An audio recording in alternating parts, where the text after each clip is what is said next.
অনেক মায়েরা সন্তান নিতে চান না, ইসলাম আসলে এ ব্যাপারে কি বলে? সন্তান নিতে চান না, রসুল বলছেন যে এমন মহিলাদেরকে বিয়ে করো যারা সন্তান বেশি প্রসব করে জি। এবং বেশি ভালোবাসে। আচ্ছা, তো এটা বুঝবো কিভাবে? বিয়ে তো হয় নাই, সন্তান বেশি হয় কিভাবে? মানে ওই প্রচলিত দেখতে কিছু দেখতে তার বংশীয় ধারাটা কি, এটা তার ওই মেয়ের মা, ওই বংশের মধ্যে না এরকম না আছে বা ধারাটাকে হ্যাঁ ওটা তাহলে আর কি। রসুল উৎসাহ দিয়েছে তার উম্মত তো বাড়াইতে হবে, আমার কমাইতে চাই কেন? এক। আর আল্লাহর ফায়সালা তো আপনার এটাকে মেনে নিতে হবে।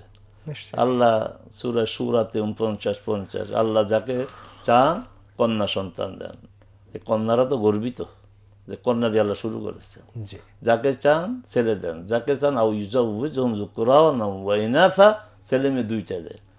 ওমান ওইয়া জালুমাইয়াশা ওয়াকিম, আর যাকে চান সন্তান দেন না। দেন না, সন্তান।